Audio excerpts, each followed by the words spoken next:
Ok, donc bonjour à tous, on se retrouve aujourd'hui pour une vidéo spéciale, une vidéo dédiée à comment protéger son matériel. Alors comme vous voyez à l'image, justement il y a une multiprise. Alors il y a plein de multiprises et des foires à 1 euro, etc. Ça c'est vraiment pas le bon plan. Faut vraiment faire gaffe à ça parce que c'est vraiment ça qui va jouer aussi en cas d'orage, en cas de problème de surtension des lignes, etc. Pour protéger votre matériel.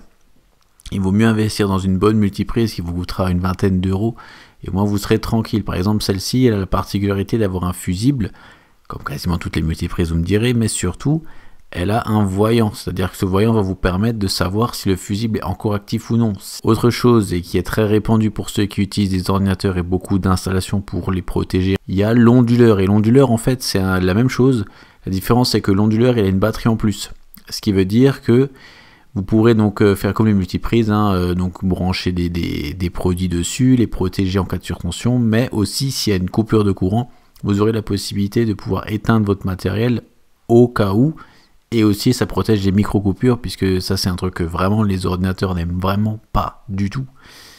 Donc c'est vraiment le bon plan. Alors une fois qu'on a vu donc la protection électrique, il y a un autre truc, c'est là je vous montre une image, par exemple, cette image là, il faut vraiment pas du tout reproduire la même chose, c'est-à-dire ceux qui ont beaucoup d'ordinateurs et beaucoup de trucs, ils ont forcément des câblages, mais il y a une différence entre câblage et risque grave, comme ce truc qu'elle a derrière, c'est-à-dire c'est un gros bordel.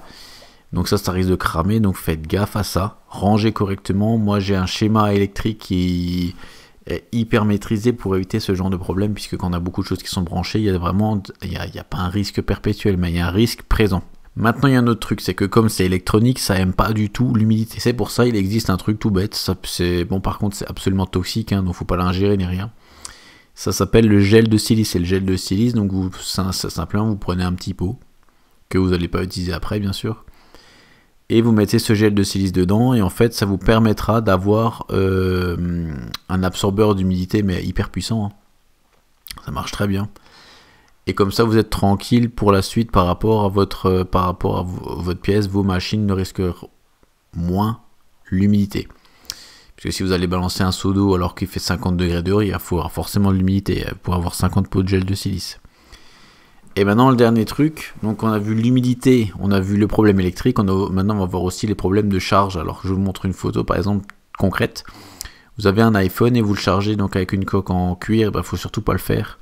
Parce que comme on va le charger, donc la batterie va chauffer. Le cuir en plus est un très bon isolant. Du coup, ce qui va se passer, c'est que la chaleur va monter encore plus.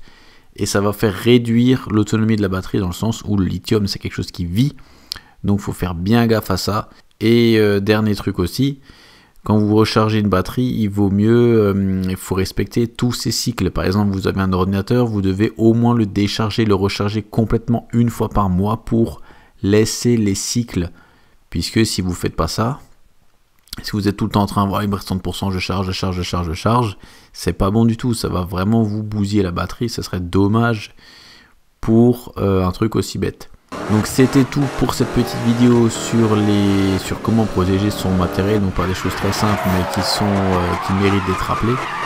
Si la vidéo vous a plu, mettez un petit pouce bleu vers le haut. Des avis, des suggestions, ça se passe directement dans les commentaires. Si vous n'êtes pas abonné, pensez à vous abonner parce qu'il y aura encore d'autres contenus qui vont arriver. Twitter, Instagram, ça se passe directement dans les commentaires. Moi, je vous souhaite un bon dimanche du 1er mai.